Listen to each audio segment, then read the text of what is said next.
The Wachowskis, in the revolutionary 1999 film The Matrix, and in Weir's 1998 satire comedy film The Truman Show, both Neo, Truman, and the world in which they live are used to represent the concept of truth and perception. Although the realities in which each of the movies are based are very different, and the protagonists in each of them have dissimilar situations, the movies still convey the notion of what is real in a world of both truth and perception. Each of the movies have disparate storylines, yet the utilization of stylistic elements and manipulation of the viewer's perspective and emotion are used to communicate the writer's outlook on the realness of reality. Both The Matrix and The Truman Show effectively utilize lighting and color, mise-en-scene, and symbolism as tools of portrayal to deploy the overarching theme with fluency and uniqueness. Both filmmakers exploit colors and types of lighting to psychologically manipulate the audience and create an emotional atmosphere for the protagonist to exist in, thus allowing the directors to enable the themes of truth and perception to be more discernible.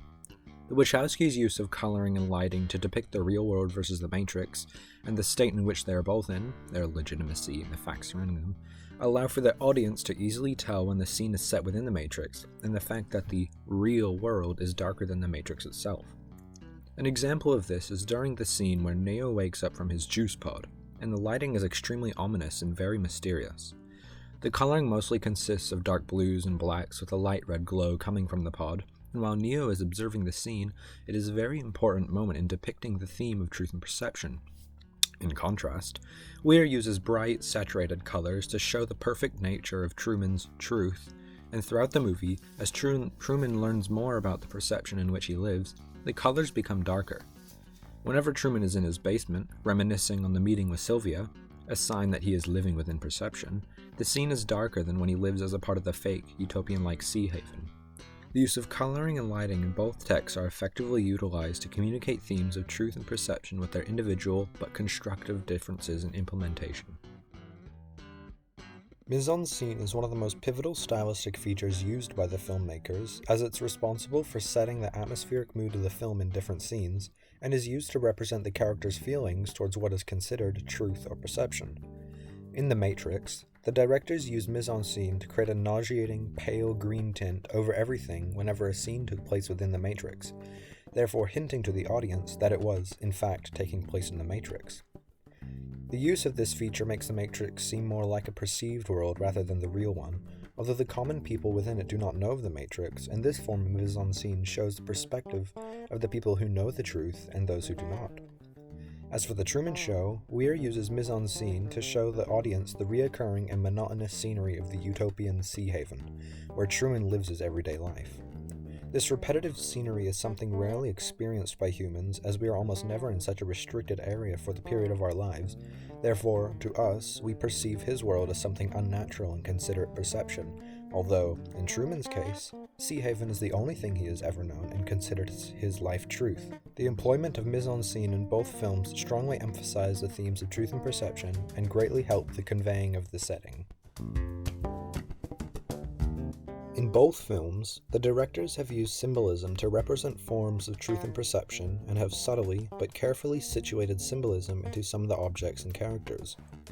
The Wachowskis make the protagonist, Neo, form a decision where he chooses between a red and blue pill, which is the key trigger to revealing to him what is actually the truth and actually perception. The red pill in which he curiously chooses symbolizes a form of bitter truth where he cannot live an ordinary life. Rather, he chooses the life of verity, which is both literal and symbolic for choosing truth over perception. Not only this, but each of the characters in the real world have biblical and ancient meanings behind their names. Whilst in The Truman Show, Sylvia, a member of the cast in Truman's show, tries to warn Truman of his situation, and after being cast out of the show, remains a symbol of truth and freedom in Truman's mind. This could easily be compared to the red pill of the Matrix, as is a form of mise-en-scene with underlying ideas of symbolism. In another example of symbolism, Weir has named the protagonist Truman with the intention of it being contradictory to the world Truman lives in. Christoph is also Christoph, as Truman is true man. The director's application of symbolism onto certain aspects of each film successfully helps implement the themes of truth and perception. The Matrix, a compelling and revolutionary take on an alternate reality, and The Truman Show, a comedic yet entirely new concept of living a real life. Although in extremely different manners, both of these late 90s films convey perspectives on truth and perception in contrasting fashions.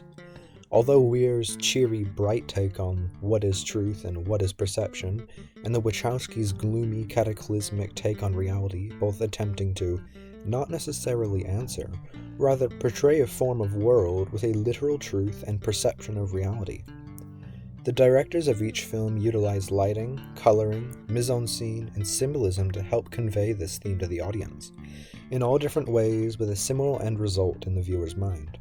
The directors of each individual film are not trying to convince the audience of a certain opinion, rather, they are exploring topics which have not previously been explored and simply want to answer, in their own individual ways, what is truth and what is perception.